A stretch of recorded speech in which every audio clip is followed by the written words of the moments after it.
Jaalalli tolli gaarummaa gooftaa bira ta'e hunduma keessaniif haa baay'atu. Hordoftootaa fi kabajamtoota ifa jireenyaatu akkam jirtu nagaa keessanii. Anas baay'ee nagaa kooti gooftaaf galanni guddaan haa ta'u. Nagaa koof nagaa keessan baay'isee ulfinnaa ta'u jechuun jaaladha. Tolee hordoftoonni ifa jireenyaatu baga nagaan dhuftanii anaan dhufusiniin jechuun jaaladha. Akkasumas warroonni mana kanaaf haaraa taatan baga nagaan dhuftanii anaa dhufuun nooraa seenaa isiniin jennee jirra. Baay'ee isin jaaladha, baay'ee isin kabajna. Egaa hordoftoonni ifa jireenyaatu warroonni na hordofaa hanga ammaatti turtan galatoomaan isiniin jedha. Akkasumas immoo warroonni haaraa dhuftanillee baga nagaan dhuftanii akkasumas YouTube kana like, share gochuun, comment gochuun akkasumas subscribe gochuun na jajjabeessaa isiniin jedha. Egaa manni kun mana keessanii walaa jabeeffannu, walaa guddifannu isiniin jedha Oromoo ko. Egaa unumatu wal guddifata, unumatu wal jabeeffata waan ta'eef egaa mana kana hundumti keessaniyyuu subscribe gochuun na jajjabeessaa isiniin jedha. Egaa yaada qabdanillee yaada qabdanis naaf qooda. Egaa ani har'a yaada buleettii tokkorra dhaabadheetaniini viidiyoo kana hojjechuuti kanan dhufe jechuudha. Innis maalidha?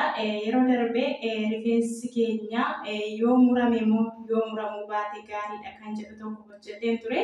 Achirratti ijoollonni baay'een gaaffii na gaafatanii turtanii garuu koomentii mana isinii deebisee viidiyoo hojjechuu waan naaf hin mijanneefi har'a garuu jecha gaaffii buleettii kiyya tokko deebisuutiif kanan dhufe. Buleettiin kiyya tokko gaaffii na gaafattee jirti. Egaanis gaaffii sana deebisuu fi gara keessanitti dhiyaatee jira. Egaa gaaffiin obboleettii keenyaa kuni obboleettiin kuni gaaffii na gaafattee jechuudha. Waa'ee rifeensaatii fi akkas naan jette jechuudha. Isiniifan dubbisaa lubbuu kiyyaa adaraa isa itti amantuun si qabee na bira hin darbiin please naan jette dhugaa waaqa dubbachuu fi adaraa isa ittiin bultuun si qabeera na bira hin darbiin please waan naan jettee manii irra hojjechuu fi yaada jechuudha. Waan beektu irra naaf qoodi. Rifeensi koo baay'ee na jalaa badee jira.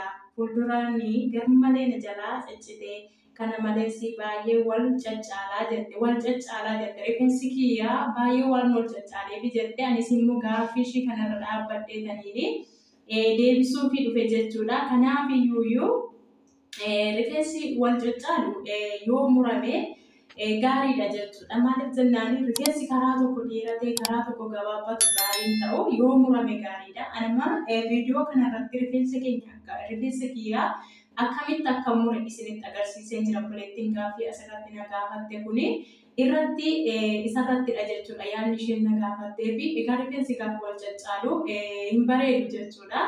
Garuu nuti immoo rifeensa keenya haala gaariitiin kunuunfachuu fi akka inni wal qixxaatee wal faana nu bareedu gochuu fi rifeensi kiyyaa lakkuullee qabaa jette jechuudha buleettiin kuni. Kanaaf iyyuu rifeensa kee kana wal qixxeessitee yoo murte yoo kunuunsite rifeensi kee wanni ta'a jechuudha. Duubaan dheeraadha, fuulduraan dheeraadha garuu duubaan gaggabaabaadha jette. Kanaaf iyyuu jechuudha nuti gaafa rifeensa murru miidhaa nutti fakkaachuu danda'a garuu lakki miidhaa hin qabu jechuudha. Rifeensa caabisaa muruu, rifeensa lakkuu qabu muruun miidhaa tokko hin qabu jechuudha. Homaa tokko isin hin miidhu sodaatina. Rifeensi keenya nu jalaa bada jettanii sodaatina. Rifeensa keessanii wal qixxeessaatii yoo maashinii kan ittiin tokkofattan qabattan tokkosiisaatii yookiin madama rifeensa deemaatii mursiisaatii akkaataa kanatti rifeensa keessaa kunuunfadhaan isiniin jedha. Egaa ani rifeensa kee yeroo baay'ee nan mura. Har'a immoo jechuudha obboleettii kanaaf jechaanii viidiyoo kana haala mijanne keessa dhaabadhee hojjechaa jira jechuudha. Egaa wanta sin fayyada jedhee yaade tokkorraati jechuudha. Wanti kun tarii argachuu fi dandeessu, tarii immoo dhabuu fi dandeessu jechuudha. Wanti aloe veraadha jechuudha. Aloe veraa fi akkasumas unqulaaliidha, muuziidha jechuudha. Kuna unqulaalii tokko, muuzii tokko, aloe veraa akkasumas illee yoo wanni argattan jechuudha. Avokaadollee yoo argattanii avokaadollee itti dabaladha. Akkasumas immoo zayitii waanuma fayyadamtan olive oil illee haa ta'u zayitii nyaataallee rakkoo tokko hin qabu jechuudha. Hin miidhu waan ta'eef sa'aatii 2 duwwaa ofirra tursiistaniitu. Kanaafiyyuu wantoota akkasii yoo fayyadamtanii rifeensa keessan kunuunfattanii baay'ee isin fayyada jechuudha. Nuti asitti biyya Arabaa keessatti rifeensa keenya yeroo baay'ee jechuudha. Inni cina yeroo baay'ee bishaan hin ho'a waan ta'eef rifeensa keenya nurraa fixaa bishaan biyya Arabaa ashaboon ni qaba jedhu. Kanaafiyyuu yeroo sanatti rifeensi keenya miidhamuu danda'a. Amma jechuudha obboleettiin kiyya kuni rifeensa kee karaa fuulduraa sirraa dhumee fi wanti ati fayyadamuu qabdu yoo jiraate qurunfudii fi abasuuda gurraachaa fi jinjibila walitti dabaliiti. Yoo argatte coconut oil yoo dhabde immoo olive oil zayitii sattii nyaanni salaaxaan fa'aa hojjetamu jechuudha. Isa itti godhiiti danfisiiti isaa booda walitti danfistee yeroo inni qabanaan keessa calaliiti keewwadhuuti hanga barbaadde ganama rifeensa kee keessa isaatti dibiitiin maasaajii godhiiti bakka lamatti akka qulqulluutti iddoo lamatti baasiiti akkaataa kanaan naaddu. Yeroo adda baastu jechuudha har'a walakkaatti yoo adda baaste borus achumatti deebisiin bukkeetti bubuuta adda qaqayyaraatii baasii jechuudha. Gaafa nuti iddoo tokkotti adda baafnee karuma tokko akkasitti dhaadeemnu dhaqeetu walakkaan sammuu keenya duwwaa ta'aa deema waan ta'eef anamma kunoo kaleessa asirratti addaan baasee har'a garuu bukkeetti buteen akkaataa kanatti yoo fayyadamtanii rifeensi keessan jechuudha. Baay'ee tokko isin fayyada baay'ee tokko isiniif kunuunsa argatee rifeensi keessan rifeensa gaarii isinii ta'a jechuudha. Kanaafiyyuu zayitii sana yoo fayyadamte rifeensi kee kunuun dhugaa rabbii dubbachuuf rifeensi koo fuuldurri isaallee jechuudha. Homaa tokko akka warra kaanii fuulduraan achiin deemu rifeensi kee haaluma bareedaatiin jira jechuudha. Wanta nani fayyadamu irra caalaatti zayitii sananii qurunfudii fi abasuuda gurraacha walitti danfisee wanta sana fayyadama jechuudha irra caalaatti. Kanaafiyyuu kana fayyadamisiin jedha fuulduraan kan rifeensi keessarraa dhumuu fi akkasumas immoo kanallee fayyadamii kanammoo akkaataa hojjennu isinitti agarsiisaa viidiyoo isinirra dheeresse. Kanaafiyyuu kunoo kana jechuudha. Akkaataa kanatti bukkeessaa kanarraa ganne akkaataa kanatti bukkeessaa kanarraa ganna jechuudha. Akkaataa kanatti asiinillee akkasumarraa ganna. Kun akkuma argaa jirtan kanatti kunoo kan akkasitti irraa ganna jechuudha. Qoraattii achi booda kana qixxeetti adda baafanna jechuudha. Adda baasee deebi'a viidiyoo isinitti dheerata. Kunoo haala kanaanii akkasitti addaan baafneetu jechuudha. Kunoo akkuma argitanii kumsaa keessi jechuudha. Kunoo akkuma argaa kana kunoo akkaataa kanatti ba'a jechuudha. Kan akkasitti keessa maankaadhaanii akkasitti fudhannaa jechuudha. Kunoo akkuma argitanii baay'ee wal harkisa jechuudha. Akkaataa kanatti keessaatti saanaatti jechuudha. Kunoo saanaatti naqachaa jiranii saana akkasitti godhatanii kunoo akkasitti jechuudha keessaatti.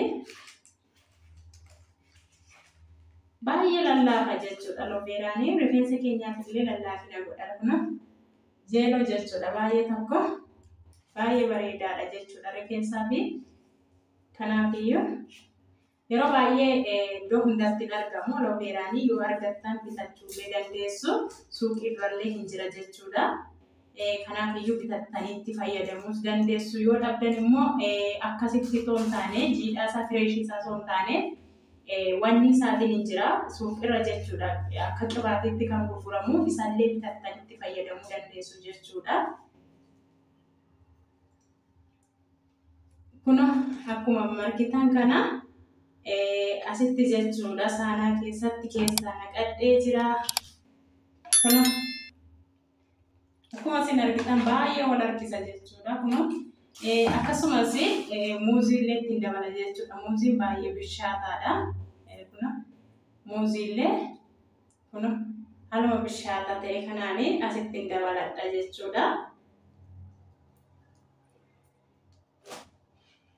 Garuu jechuudha akka baay'ee nama rifeensa keessanitti fayyadamuu dandeessu. Avokaadoo yoo qabaattan illee akkasumas illee muuziillee akkuma baay'ina rifeensa keessanitti mataa keessanii rifeensi keessan baay'ee yoo ta'e jechuudha. Muuziillee firee 2 gootanii itti fayyadamuu dandeessu.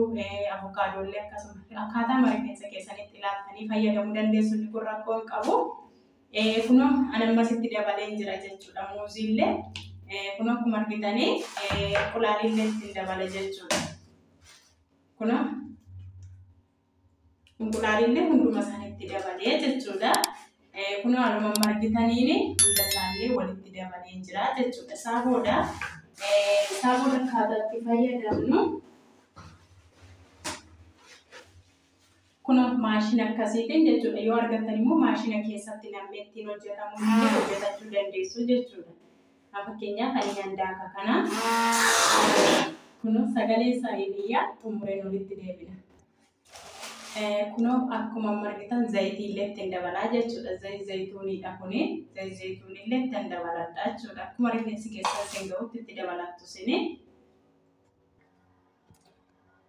Kuno haaluma argitaniini ani rifeensa kiyya yeroo miiccachuuf jedhu jechuudha. Kuno akkuma argitanii ani rifeensa kiyya miiccachuuf kan jedha. Rifeensi kiyya illee baay'ee lallaafaadha jechuudha. Waan baay'ee nama rakkisu miti. Amma kuno akkaataa kanatti nana abarxara jechuudha. Abarxara akkasii yoo argattan itti fayyadama. Baay'ee rifeensa namaa hin buqqisu. Garuu sagalee qaba waan biyyee Muhammad namarra buqqisu fakkaata. Garuu jechuudha akka sagalee isaaniitti kuna akkaataa kanatti fillee saaboodha jechuudha. Itti dibanna jechuudha.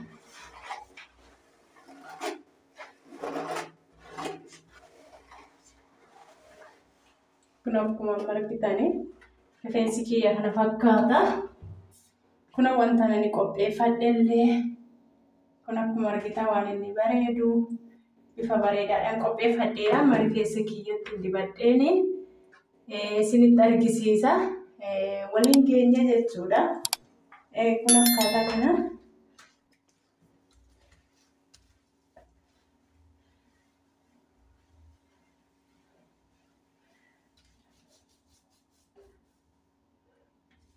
sirriitti jechuudha. Sirriitti waliin geenye keessa isaatti illee dibannaa jechuudha.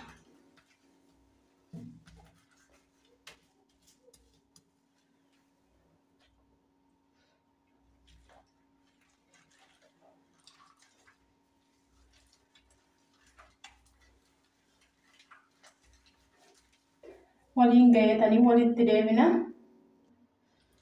Kuno haaluma argitaniini karaa tokko dibadhee waliin gahadhee jira. Kuno akkuma argitanii bakka inni jiru boota mijataa miti. Kanaaf hundi isaa sirriitti mul'ata. Kuno haala kanaan karaa tokko dibee waliin gahee jira. Amma jechuudha. Kanaaf akkaataa kanatti walitti xaqallalleetu isa karaa tokkotti dibadhaa jechuudha. Kuno haala kanaan dhugaa dubbachuun baay'ee lallaafa jechuudha. Baay'ee namatti tola. Kanallee haaluma sanaanani dibee waliin gahaa jechuudha. Hanga caafii isaatti.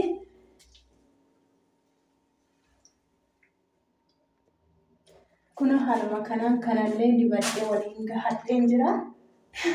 Fuulatti illee dibattee kanaan hin jenne rakkoon qabu. Wanniidha. Muuzii fi alooveeraadha waan ta'eef wanta biraa miti. Homaa fuula namaarratti illee miidhaan fiduu wanta biraa ta'e garuu wanni namaarratti fiduu danda'a. Tuqee jira fuula koolleeyyuu. Mina haala kanaan kuno kanallee jechuudha. Haaluma argitanii waliin ga'ee jira. Isaa booda jechuudha akkasitti maasaajii godha. Yeroo dibatanii kaatanii keessa isaallee akka galuufi maasaajii goonaa jechuudha. Akkasitti quba keenya keessa gashine. Isaa booda haala kanaan maasaajii goonee erga xumurreeti peestaalii itti hiina jechuudha. Peestaalii ittiin shaashii ittiin sa'aatii 2 ofirra tursiifnee miiccannaa jechuudha. Sa'aatii 2 ofirra tursiifnee yeroo miiccannu baay'eechi keessatti peestaalii gaafatti goonu ukkaamamee jechuudha. Qopheessa argata. Kun haaluma argitaniini haala kanaan walitti xaqallallee peestaalatti godha. Amma peestaalatti godhee sin agarsiisa. Kun haala kanaan feestaalii maal gartanii fakkaafannaa jechuudha. Kun haala kanaan feestaala bishaafannee shaashii irraa hidhadha. Shaashii asitti fidannee shaashii irraa hidhadhee sa'aatii 2 waliin ofirra tursiisee yeroo miicullee haala kamiin akka bareedee naaf tolee isinitti agarsiisa. Ammallee turtiin keessan na waliin haa turuun isiniin jedha. Hordoftoota kabajamtoota kiyya hangasitti like, subscribe gochaa na jajjabeessaa. Ammallee yaada qabdan koomentii jalatti naaf kaa'aa. Anillee yaada keessan irra dhaabbadhee isiniifan hojjedha. Egaa rifeensi kiyya booda immoo miiccadhee maal akka fakkaatuun walitti deebinan isiniin jedha. Tolee kabajamtootaa fi hordoftoota ifa jireenyaatu kunoo rifeensa kiyya miiccadhee kunootoo bishaansa keessaan gogiini walitti deebineeti jirra isiniin jechuun jaaladha. Egaa akkuma argitanii rifeensa kiyya miiccadheen deebi'ee jira. Egaa kun akkuma argitan kana rifeensa baay'ee bareeduu fi baay'ee dallaafuu naaf ta'ee jira. Isinillee itti fayyadamaa isiniin jedha. Egaa rifeensa kiyya ani qibaatii kana ni fayyadamu kanadha jechuudha. Coconut oil kana ni fayyadamu kana jechuudha. Otoo bishaan isaa keessaatiin gogiine ittiin dibadha jechuudha. Yeroo baay'een akkaataa kanaan miti garuu kana fayyadamu ammaa fi yeroo waan hin argannee fi xiqqumatti rirriitetaniin maasaajii godhee iddoo lamatti addaan baasee rifeensa kiyyaa dhaadhaa jechuudha bakka lamatti malee baay'eetti hin dibu. Ani kana quruffudii fi abasuuda gurraachaa fi akkasumas jinjibila walitti danfiseetaniin fayyadama jechuudha. Akkasitti fayyadamu. Garuu ammaaf waan isa fixee fi kan akkasumatti itti fayyadama jechuudha. Xiqqoo ishiiyyuu kun harka keenya irratti akkasitti dibne rifeensa keenya waliin geenye akkaataa kanatti itti dibanna jechuudha. Rifeensa kiyya adda baaseetaniinidha kan ani miiccadhe shaampuu fi koondishiinarii kan inni itti dibe amma dhumaatti illee akkasumatti gargar baase akkaataa kanatti jechuudha. Adda baaseetaniini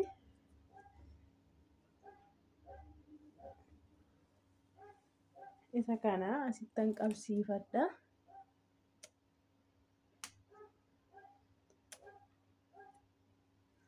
Isa kana argan asitti qabsiifadhe isa kana immoo jechuudha bishaan jiidhaa waan qabuuf qibaatii baay'ee ammaaf ofitti fudhatu. Xiqquma ishiitti rirriiganii garuu rifeensi keessan akkasinii laafutti dibadhaani garuu bishaan waan ta'eef galgalallee waan ta'eef xiqqumanitti dibadha jechuudha.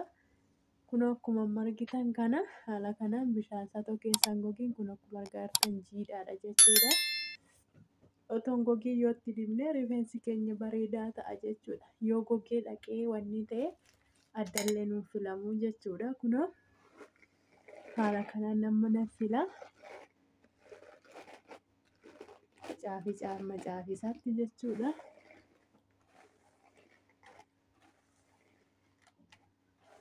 Kunoo haala kanaan kun akkuma argitan rifeensa kiyya baay'ee lallaafa jechuudha.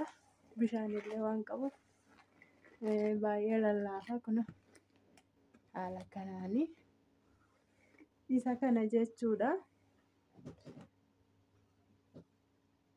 Kun akkaataa kanaan isa kana duubatti akkasitti fidee otoo inni hin gogiin jechuudha bishaan masaa wajjiniin qibaatii xiqqootti dibne akkaataa kanaan kun akkuma isin argitan kana jechuudha. Kana nan dha'a jechuudha. Amma caafisaa bichaa malee hunda isaan dha'u. Caafisaa bichaan dhaala kun akkaataa kanaan duubatti akkatti qabee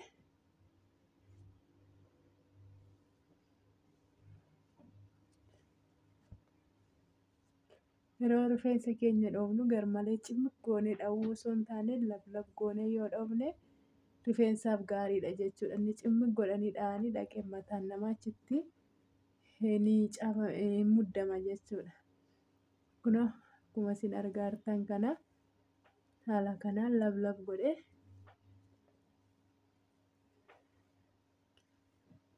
Kunoo haala kanaanii amma caafii isaatti jechuudha.